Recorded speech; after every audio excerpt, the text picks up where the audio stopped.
Venha comigo ao belíssimo vale do Rio Reno. Este cenário tranquilo esconde o tumulto que varreu toda a Europa no início do século XVI. Visualizem a cena daquela profética tarde de primavera de 18 de abril de 1521. Lá estava um jovem padre alemão, defendendo-se contra as acusações de heresia.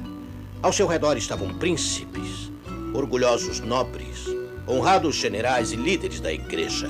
Todos naquele salão lotado se inclinavam para ouvir cada sílaba dos lábios daquele lutador solitário. Ir contra minha consciência não é direito nem seguro. Nunca. Eu não posso e não vou me retratar. Aqui estou. E não farei outra coisa. Que Deus me ajude. Com estas sonoras palavras, Martinho Lutero lançou a Reforma Protestante. Sua posição firme marcou o ponto de virada na história. Mas conseguiu Lutero completar a Reforma? Ou isso ficou para nós hoje?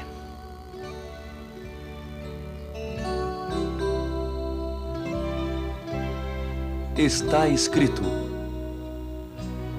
com George Vandeman, apresentando o Cristo vivo como resposta às suas necessidades mais profundas.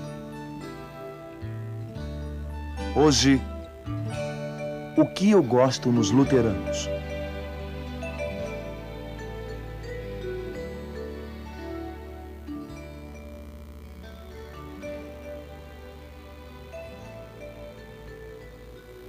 No século XVI, na Alemanha, o futuro do cristianismo estava na balança.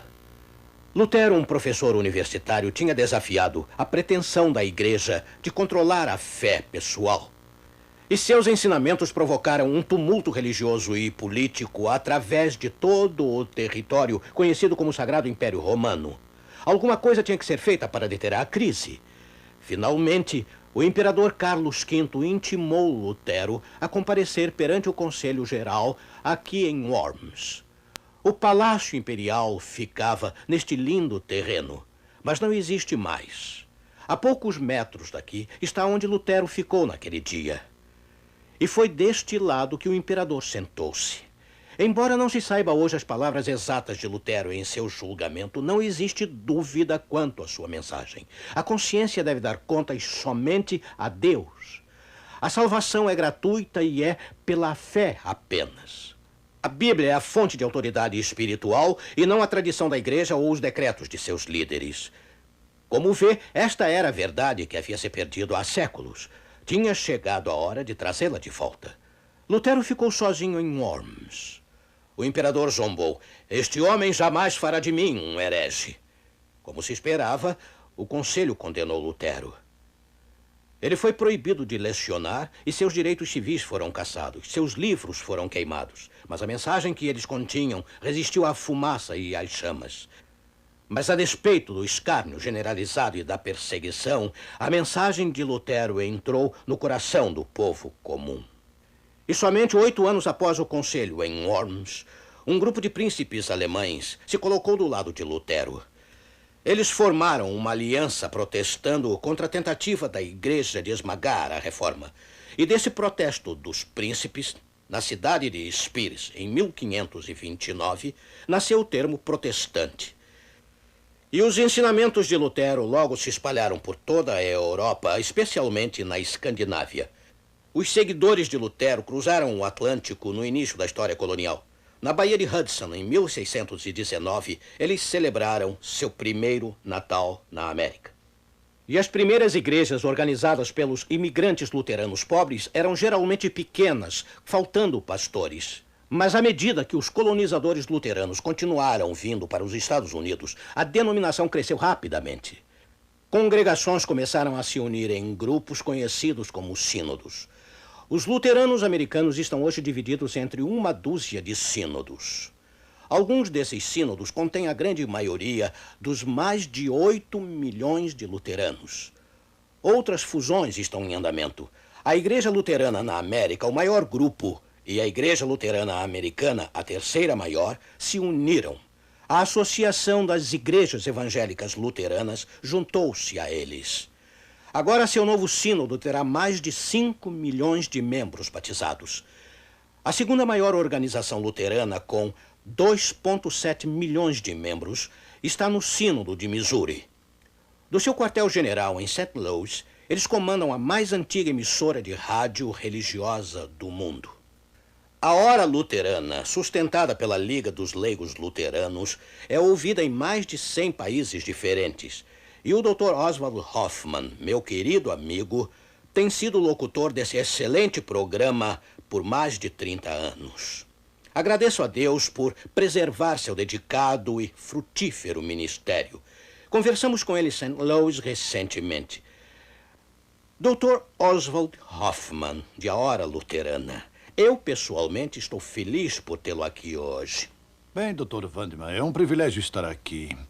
Nós, luteranos, temos grande respeito pelo senhor e seu povo, que começaram seus programas pelo rádio tão cedo e depois na televisão, logo no início, quando a televisão dava os primeiros passos. E vocês usaram isto para a proclamação do evangelho por todo o mundo. Nós respeitamos isso. Muito obrigado. Há anos o senhor tem sido uma verdadeira inspiração para mim e eu tenho apreciado muito isso. O senhor tem enriquecido meu ministério com essa vigorosa apologia da fé. Por isso, acho que sei o que vai dizer, mas por que o senhor particularmente é luterano cristão? Bem, eu sou cristão porque sou um seguidor de Jesus Cristo. É claro. E sou luterano não porque sigo Martinho Lutero, mas porque, como Lutero, eu devo minha lealdade a Jesus Cristo. Lutero passou por uma terrível experiência a fim de fazer esta grande descoberta. Ele travou uma grande luta íntima para descobrir que o evangelho não depende das obras que contribuímos, mas que depende da bondade e graça de Deus, a qual saiu do seu coração para os seres humanos e é mostrada ao mundo em Jesus Cristo. Esse é o evangelho. Certamente. E isto nos emociona cada vez mais. Diz que ele fez essa grande descoberta. Era então uma verdade negligenciada, de certo modo? Era, sem dúvida era.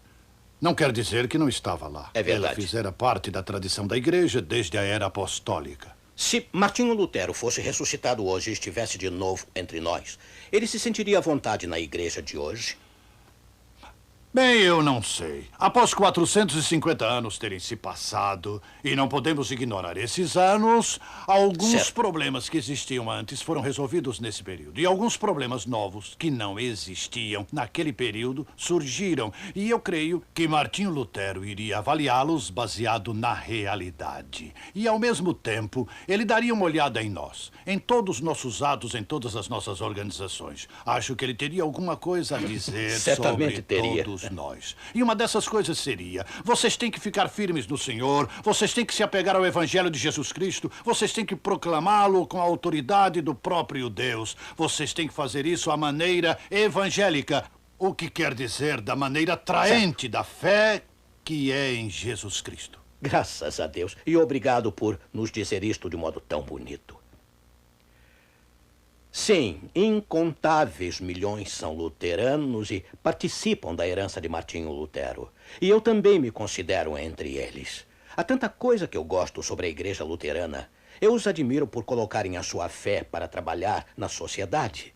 Eles provêem orfanatos, hospitais, centros de tratamento para alcoólicos, lares para anciãos. Deixe-me dizer de novo, existem muitas coisas que eu gosto a respeito dos meus amigos luteranos, mas há uma coisa que aprecio em especial. Como mencionei em alguns momentos, o movimento luterano foi convocado por Deus para revelar uma verdade negligenciada: o glorioso ensinamento da salvação somente pela fé. Lutero retirou as teias de aranha da Idade Média e restaurou os alicerces do Evangelho. Agora, a jornada de Lutero em direção da verdade é uma história fascinante. No verão, após sua formatura colegial, entretanto, ele esteve muito próximo de se encontrar com a morte. Ele voltava a pé para casa de uma visita aos pais quando viu-se em meio a uma violenta tempestade. Um raio o atirou ao chão. Coberto de terror, ele gritou: Santa Ana, ajude-me! Eu me tornarei um monge. E ele cumpriu sua promessa ali mesmo em Erfurt. Lutero entrou para o mosteiro augustiniano e foi ordenado em 1507. Mas contemplando sua primeira celebração da missa, ele sentiu-se pequeno pela sua indignidade. Como poderia um pecador estar na santa presença de Deus a menos que ele próprio fosse santo também? Assim, Lutero decidiu tornar-se santo. Ele buscou a pureza privando-se dos confortos da vida até das necessidades.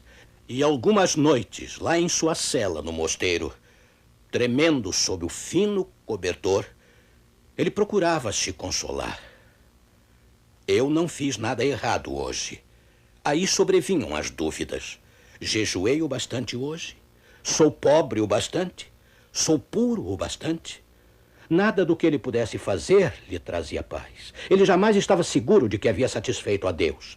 Mas, finalmente, ele descobriu que a paz que estava se esforçando tanto para obter estava disponível como um presente. A verdade que o libertou veio a ele no livro de Romanos, no Novo Testamento. Ele descobriu que o próprio Deus fora punido no lugar dos pecadores, de modo que podíamos ser perdoados gratuitamente no Senhor Jesus Cristo. Lutero mal podia acreditar nessa boa nova. A despeito de sua culpabilidade, poderia ser creditado santidade a ele, porque Jesus, que realmente é santo, sofrera o seu castigo.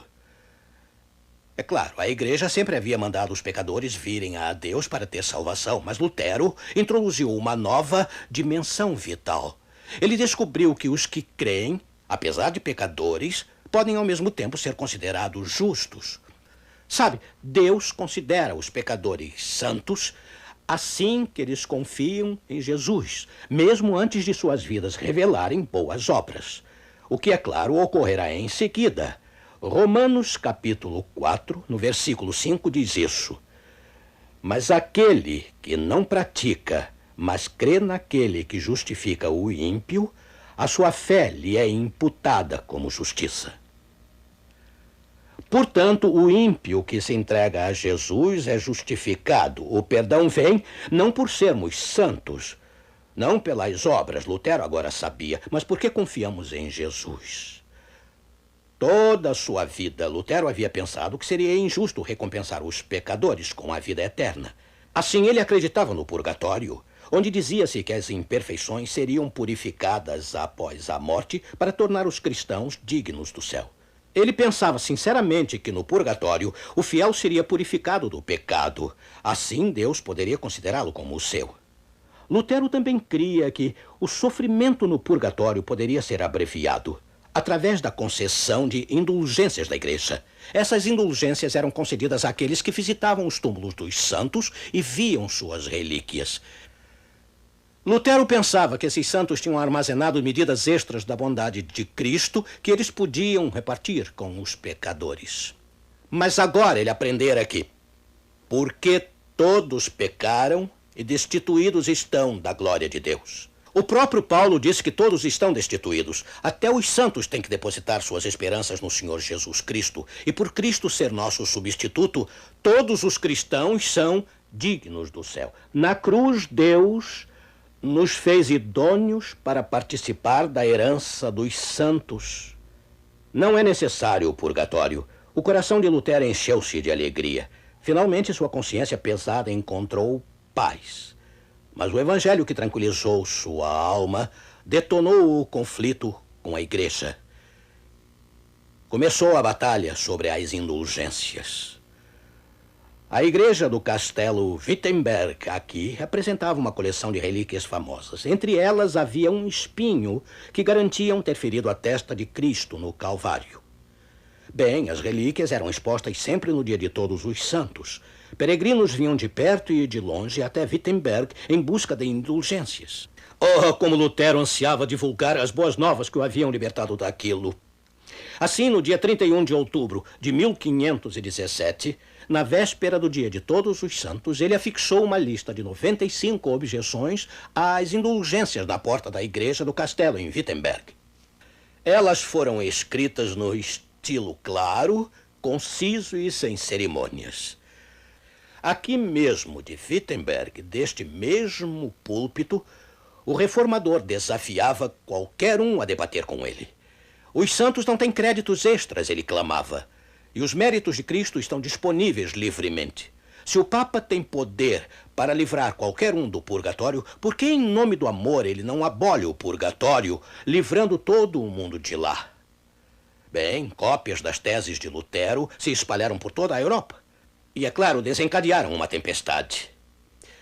Lutero não tinha intenção de se rebelar contra a igreja, ele só queria a reforma. Mas ele foi declarado rebelde e herege. Lutero foi advertido para que se retratasse ou a igreja relutantemente o puniria. Mas o reformador se sentiu compelido a prosseguir. Ele confidenciou a um amigo: Deus não me guia. Ele me empurra avante. Ele me leva para frente. Eu não sou dono de mim mesmo. Desejo viver em repouso, mas sou atirado no meio dos tumultos e das revoluções. Como vê, Lutero acusou a igreja de interferir no relacionamento da pessoa com seu Deus. Ele proclamou que Jesus é o único mediador entre Deus e os pecadores, e que a verdadeira peregrinação do cristão não é a Roma, mas aos profetas, aos salmos e aos evangelhos. De muitos modos, Lutero, apesar do seu amor pela igreja, encontrava-se afastando-se dela. E a separação, é claro, tornou-se definitiva quando ele condenou a igreja como um anticristo. O Papa Leão X respondeu, excomungando Lutero em 3 de janeiro de 1521. Seus escritos foram banidos e queimados. Pelas aparências, o próprio Lutero em breve seria também queimado. Mas Frederico, o sábio, nobre da Saxônia, dispôs-se a proteger o reformador. Ele exigiu que o imperador Carlos conseguisse uma audiência justa na Alemanha.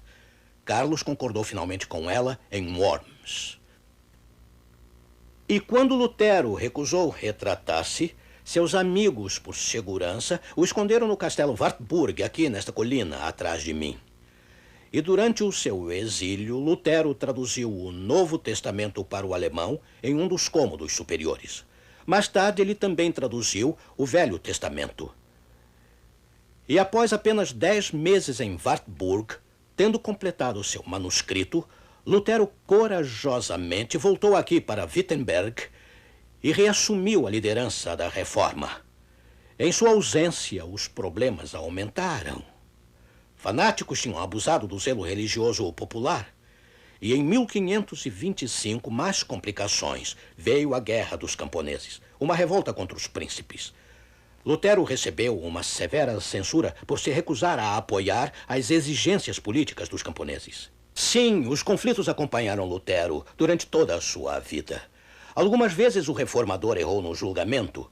O que mais poderíamos esperar, já que ele liderou a saída de tal escuridão? Bem, foi assim que Lutero iniciou a reforma. Ele jamais afirmou ter terminado a restauração da verdade. Ele disse que a obra deveria continuar mesmo após a sua morte. Sim, Lutero morreu antes de seus sonhos se realizarem.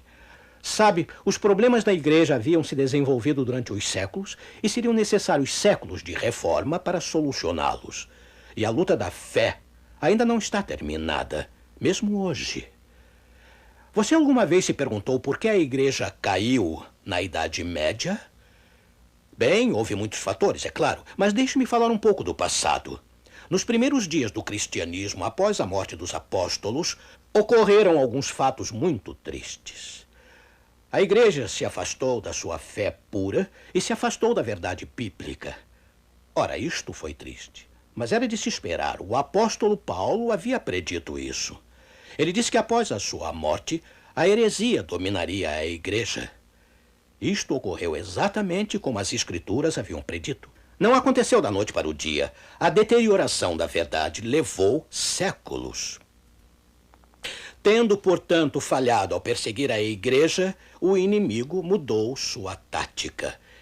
Ele decidiu minar o cristianismo por dentro, usando ardilosas concessões e ensinamentos falsos. Mas o céu não foi apanhado despreparado. Com um movimento forte, o qual chamamos de reforma, Deus reverteu a trilha da apostasia e a luz começou a aparecer. Reformadores como Martinho Lutero restauraram verdades que há muito tinham sido escondidas do povo. Hoje, várias igrejas reformadas e os presbiterianos têm suas raízes em outro reformador do século XVI, João Calvino. Eu gostaria que tivéssemos uma semana extra nesta série de programas para falar com os presbiterianos. Alguns de meus melhores amigos no Senhor são da fé presbiteriana. E eu me regozijo com eles nas boas novas do Evangelho, pregadas por Calvino e Lutero. Mas sabemos que a reforma não terminou séculos depois da morte dos reformadores. Aquilo foi apenas o começo. Outros continuaram a sua boa obra. Nos próximos programas veremos como Deus usou os batistas, os metodistas e outros grupos também para levar avante a chama da reforma. Já que todas essas igrejas trouxeram de volta verdades esquecidas, será que não existem mais? Mais verdades negligenciadas a serem descobertas? É algo para se pensar, não concorda? A propósito, esta série sobre os luteranos e todas as outras igrejas está impressa e em vídeo também. São 8 programas e você poderá saber como adquiri-la no encerramento do programa de hoje. Não demore e peça imediatamente o seu exemplar. Mas qualquer outra verdade que possamos redescobrir na palavra de Deus, jamais deixaremos de nos apoiar nos ombros de Lutero. O evangelho que ele proclamou ainda pulsa no coração de cada cristão. Mais do que qualquer outra coisa, Lutero foi um homem de Deus. Quando sobrecarregado e oprimido, ele buscou refúgio nos braços eternos do Todo-Poderoso. Durante um momento particularmente difícil, quando a reforma parecia fracassar, ele parafraseou o Salmo 46 num hino. Protestantes e católicos apreciam igualmente esse hino hoje. Castelo forte é nosso Deus. Note a letra inspirada pela fé na primeira estrofe. Observem que belas imagens. Jeová castelo forte é, o Deus leal e protetor. E se vacila a nossa fé, poder nos dá em seu amor. Destrói o perspicaz ardil de Satanás, a fim de o derrotar. Com seu poder sem par, e aos seus provê descanso e paz. Lindo, não é?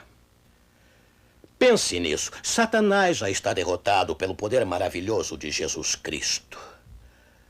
Amigo, você está oprimido pelo inimigo neste momento? Uma palavra do céu pode salvar você. Você sente o peso da culpa ou do medo? Talvez a solidão ou a sensação do fracasso? Talvez enfermo ou triste?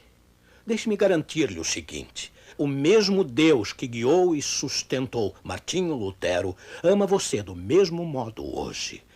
Ele quer ser o seu castelo forte também. Venha sem demora buscar a ajuda e a cura que você deseja. Vamos orar. Pai Celeste, obrigado por chamar a nossa atenção hoje para uma visão mais ampla, o grande empenho de nosso compassivo Senhor em resgatar as verdades esquecidas que nosso mundo e nosso coração conturbados precisam tão desesperadamente agora. Que ninguém ao alcance da minha voz deixe de aproveitar este precioso oferecimento. Em nome de Jesus nós pedimos, ó Deus. Amém.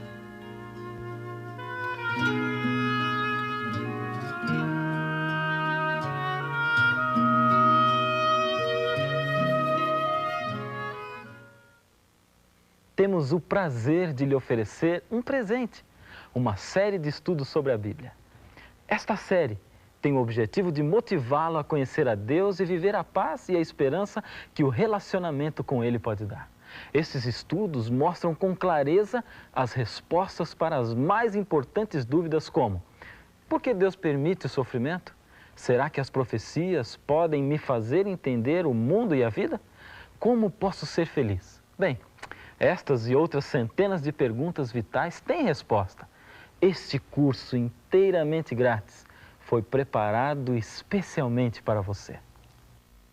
Além do curso bíblico, o Está Escrito preparou para você um livro contendo todos os programas desta série. Se você quiser se inscrever no curso bíblico ou receber um exemplar do livro O que eu gosto nos, escreva agora mesmo para a Caixa Postal 1189, CEP 20001-970, Rio de Janeiro, ou ligue para 021-266-3022. Este material é inteiramente grátis. Que pena, chegou o momento de nos despedirmos, mas lembre-se, está escrito: não só de pão viverá o homem, mas de toda a palavra que sai da boca de Deus.